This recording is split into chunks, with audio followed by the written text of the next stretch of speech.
அடுத்தப்புறமா என்னன்னு பார்க்கலாம். இப்போ பார்த்தீங்கன்னா, நம்ம ஈஸ்வரியும், சித்ராவும் வந்து சேதுகிட்ட பேசிட்டு இருக்காங்க. ஐஸ்வர்யா வந்து ஃபீல் பண்ணா. ஸோ நீங்க ஐஸ்வர்யா புடிச்ச மாரி நடந்துக்கோப்பா அப்படின்ற மாரி அட்வைஸ் பண்ணிட்டு இருக்காங்க. இதெல்லாம் கேட்ட நம்ம சேது வந்து ரொம்ப கோவப்படுறாங்க ஐஸ்வர்யா மேல. உடனே என்ன சொல்றாருன்னா, இது எங்களோட பர்சனல் சின்னம்மா. நீங்க வந்து இதில தலையிடாதீங்க. நீங்க சொன்ன எல்லாத்தையும் கேட்கணும்னு அவசியம் இல்லன்னு சொல்லிட்டு, சேது வந்து நம்ம சின்னம்மா கிட்ட, அதாவது ஈஸ்வரி கிட்ட சொல்லிட்டு அங்கருந்து போயிடுறாங்க. போனவரு பார்த்தீங்கன்னா, கோவமா வந்து ஐஸ்வர்யா கிட்ட கேட்குறாரு. "நீ வந்து நமக்குள்ள நடக்கிற விஷயத்த எதுக்கு நீ சின்னம்மா கிட்ட சொல்லிட்டு இருக்க? அவங்க வந்து உனக்கு பூ வாங்கி குடு, அல்வா வாங்கி குடுன்னு எனக்கு அட்வைஸ் பண்ணிட்டு இருக்காங்க. அவங்க சொல்லி தான் நான் செய்யணுமா? ஏன் எனக்கே தெரியாதா? நான் அதான் டைம் கேட்டேன்ல. உனக்கு என்ன அவ்ளோ அவசரம்? பொறுமை இல்லையா? அப்படின்னு சொல்லிட்டு சேது வந்து பார்த்தீங்கன்னா, நம்ம ஐஸ்வர்யாவ புடிச்சு கத்துறாரு.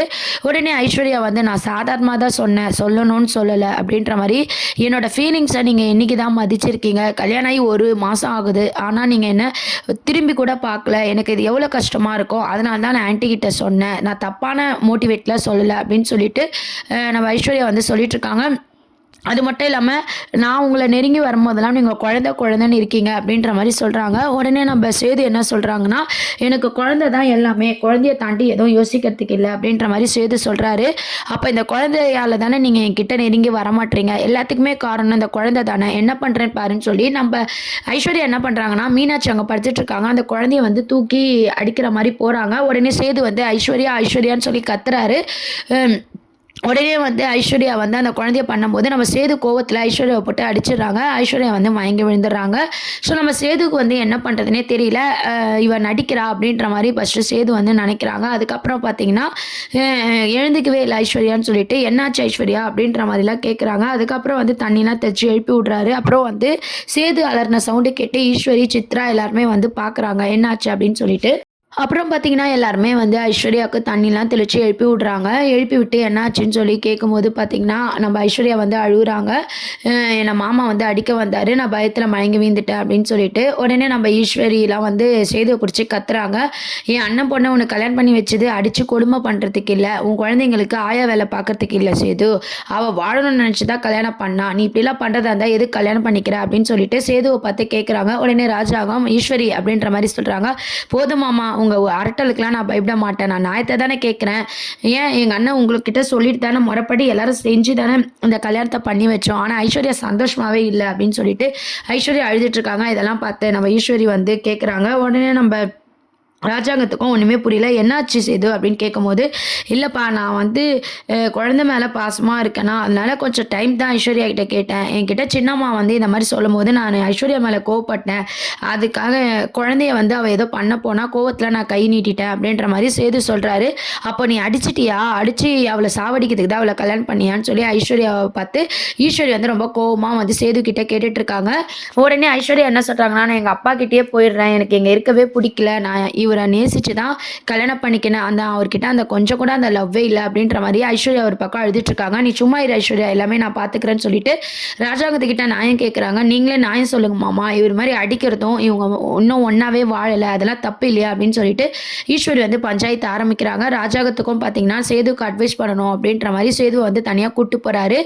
ஐஸ்வர்யா வந்து கேட்கறதுல "எனக்கு தப்பா தெரியலப்பா. நீ தான் எல்லா முடிவும் எடுத்த. நீ தான் ஐஸ்வர்யாவ கல்யாணம் பண்ணணும்னு சொன்ன. இப்ப ஐஸ்வர்யா கூட நீ நெருங்கி இல்லாதது, அந்த பொண்ணுக்கு கஷ்டமா தானே இருக்கும். அதனால தானே ஈஸ்வரியோ கோவப்படுறா. இதெல்லாம் உன்னால தானே பிரச்சனை வருது. இதெல்லாம் நீ பார்த்து நடந்துக்கோ" அப்படின்னு சொல்லிட்டு சேதுக்கு வந்து ராஜாங்கம் வந்து அறிவுரை சொல்றாரு. உடனே சேது வந்து "சாரிப்பா, நான் பார்த்துக்கிறேன்.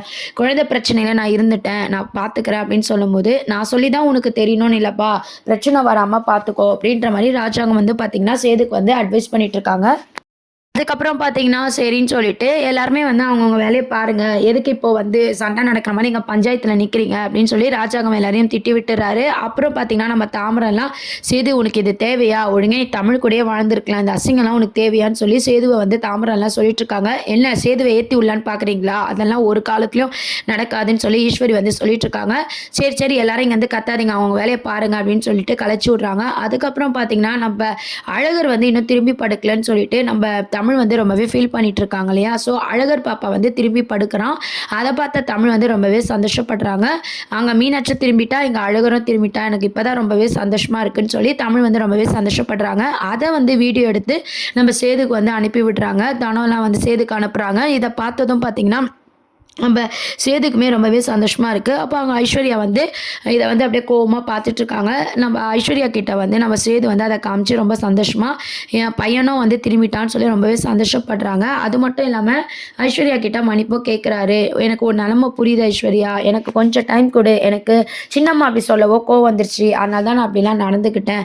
என்ன இருந்தாலும் நான் கை நீட்டி அடிக்க வந்தது தப்பு தான், நீ குழந்தை விஷயத்தில் அப்படி பண்ணவும் எனக்கு என்ன பண்ணுறதுனே தெரியல, சாரி அப்படின்ற மாதிரிலாம் வந்து பார்த்திங்கன்னா சேது ஐஸ்வர்யா கிட்ட சொல்கிறாங்க. உடனே ஐஸ்வர்யா, உங்களுக்கு நான் இங்கே இருக்கிறது பிடிக்கலன்னா சொல்லுங்க மாமா, நான் எங்கள் அப்பா கூடயே போயிடுறேன், என்னை இங்கே விட்டு நீங்கள் ஒதுங்கி இருக்கிறது எனக்கு ரொம்பவே கஷ்டமாக இருக்குது, சந்தோஷமாக வாழணும்னு தானே நானும் உங்களை கல்யாணம் பண்ணேன், ஆனால் நான் வந்ததுலேருந்து இங்கே நான் சந்தோஷமாகவே இல்லை, எப்போவுமே குழந்த மீனாட்சி விட்டா அழகர், அழகர் விட்டா மீனாட்சி தான் பார்க்குறீங்களே தவிர என்னை பற்றி நீங்கள் யோசிக்கிற மாதிரி கூட இல்லை, வயிறு வலியில் நான் அவ்வளோ துடிச்சிட்டு இருந்தேன், அப்போ கூட எங்கேயோ கிளம்பி போகிறீங்க, இதெல்லாம் நான் எப்படி மாமா எடுத்துக்கிறது அப்படின்ற மாதிரி சேதுக்கிட்ட நம்ம ஐஸ்வர்யா நாயம் கேட்குறாங்க. நீ சொல்கிறதெல்லாம் கரெக்டு தான், நீ நல்ல பொண்ணு தான், எனக்கு தெரியும், நான் கூடிய சீக்கிரம் என்னை மாற்றிக்கிறேன், எனக்கு கொஞ்சம் டைம் மட்டும் கொடுன்னு சொல்லி சேது வந்து ஐஸ்வர்யா வந்து சமாதானப்படுத்துகிறாங்க. அப்புறம் பார்த்திங்கன்னா நம்ம ஐஸ்வர்யாவை தனியாக கூப்பிட்டு பிரச்சனைன்னு ஒன்று வந்துருச்சு, இதுக்கப்புறம் தள்ளி போட்டினா உங்களுக்குள்ள பிரச்சனை வந்துடும், கூடிய சீக்கிரம் நீ சேதுக்கிட்ட ஒன்றா இருக்கிற வழியை பாரு அப்படின்ற மாதிரிலாம் சொல்லிட்டு இருக்காங்க. ஐஸ்வர்யாவும் அதை பற்றி யோசிக்கிறாங்க. குழந்தைகிட்ட மாமா க்ளோஸாக இருக்கிற வரைக்கும் நம்மளால மாமா கூட வாழ முடியாது, எப்படின்னா குழந்தைய மாமாவையும் பிரிச்சே ஆகணும்னு சொல்லி ஐஸ்வர்யாவும் பார்த்தீங்கன்னா ஈஸ்வரி கூட சேர்ந்து யோசிக்க ஆரம்பிக்கிறாங்க. ஸோ இந்த மாதிரியான ஒரு ட்ராக் தான் அடுத்த சின்ன மருமகள் சீரியலில் வந்து பார்த்திங்கன்னா அப்கமிங் ப்ரோமோவாக கொண்டு வராங்க. அது மட்டும் இல்லாமல் தமிழ் வந்து தொடர்ந்து கார் ஓட்ட கற்றுக்கணும்னு சொல்லி வேறு ஒரு டிரைவிங் ஸ்கூலில் லேடிஸ் இருக்கிற ஸ்கூலாக பார்த்து சேர்றாங்க, சேர்ந்து கார் ஓட்டவும் கற்றுக்குறாங்க. அந்த மாதிரியான ஒரு மூமெண்ட்டும் பார்த்திங்கன்னா அப்கமிங் ப்ரோமோவாக கொண்டு வர போகிறாங்க. ஸோ நம்ம தமிழும் வந்து கார் ஓட்ட பழகிட்டு அந்த காரை வந்து சொந்தமாக பார்த்திங்கன்னா தமிழ் தான் ஓட்டிக்கிட்டு காலேஜ் போகிற மாதிரி கொண்டு வர போகிறாங்க. இப்போதைக்கு பார்த்திங்கன்னா நம்ம தமிழ் கொஞ்சம் கொஞ்சமாக முன்னேற மாதிரியும் நம்ம ஐஸ்வர்யா வந்து வில்லியாக மாறுற மாதிரியான ஒரு சீன்ஸை தான் சின்ன மருமகள் சீரியலில் அப்கமிங் ப்ரோமோவாக கொண்டு வராங்க. அது மட்டும் இல்லாமல் சேதோட அம்மா வந்து இயற்கையாக சாகலை, ஸ்லோ பாய்சன் கொடுத்து தான் அவங்க இறந்துருக்காங்கன்ற உண்மையும் வந்து அந்த போஸ்ட்மார்ட்டம் ரிப்போர்ட் வந்து மலர் மூலமாக கிடைச்ச ஒரு விஷயத்த தமிழ் வந்து தெரிஞ்சுக்கிட்டு இந்த உண்மை பின்னணி என்ன அப்படின்னு நம்ம கண்டுபிடிக்கணும் அப்படின்ற மாதிரி தமிழ் ஒரு பக்கம் யோசிக்கிறாங்க. ஆல்ரெடி வந்து குரலை மாற்றி பேசினது ஒரு பக்கம் இருந்தாலும் சேதோட அம்மா ஸ்லோ பாய்சனில் இறந்தாங்க அப்படின்ற உண்மை தமிழுக்கு தெரிஞ்சதுனால இதை வந்து அந்த வீட்டில் இருக்கவங்க யாரோ தான் பண்ணியிருக்கணும், அதை கூடிய சீக்கிரத்தில் அவங்க வாயிலே உண்மையை கொண்டு வரணும், இந்த துரோகத்தெல்லாம் வந்து மன்னிக்கவே முடியாது அப்படின்ற மாதிரிலாம் ஒரு பக்கம் வந்து தமிழ் வந்து கோவமாக பேசிகிட்டு இருக்காங்க. ஸோ பரபரப்பாக வந்து சீரியல் நகர்வுகளை கொண்டு போகிறாங்க. ஐஸ்வர்யாவை வில்லியாக காட்டுறாங்க. இது வரைக்கும் ஐஸ்வர்யா வந்து வில்லியாக இருந்தாலும் கொஞ்சம் ஒரு பாசிட்டிவான கேரக்டராக கொண்டு வந்தாங்க. ஸோ இந்த குழந்தையால தான் நம்ம கிட்ட சேது வந்து க்ளோஸாக இல்லை அப்படின்றத புரிஞ்சுக்கிட்டு குழந்தை மேலே ஒரு கோவமாக அந்த மாதிரி ஒரு கேரக்டர் ஐஸ்வர்யாவையும் நம்ம தமிழ் வந்து எப்படி முன்னேறி வராங்க, கார் டிரைவில் எப்படி கற்றுக்குறாங்க அப்படின்றதையும் சேதோட அம்மாவோட கொலை கேஸ் வந்து யாரால இதெல்லாம் நடந்துச்சுன்னு சொல்லி தமிழ் கண்டுபிடிக்கிறாங்க. இந்த மாதிரியான ஒரு சீன்ஸை தான் வந்து சின்ன மருமகள் சீரியலில் அப்கமிங் ப்ரோமோவாக கொண்டு வராங்க. இதை பற்றி உங்களுடைய கருத்துக்களை கீழே கமெண்ட் செக்ஷன் சொல்லுங்கள். கூடிய சீக்கிரம் ஐஸ்வர்யா தான் இந்த வேலைக்கெல்லாம் காரணம், ஈஸ்வரி மாட்டணும் அப்படின்னு எத்தனை பேர் நினைக்கிறீங்கன்றதை கீழே கமெண்ட் செக்ஷன் சொல்லி நம்ம சேனலை சப்ஸ்கிரைப் பண்ணுங்கள். தேங்க்யூ.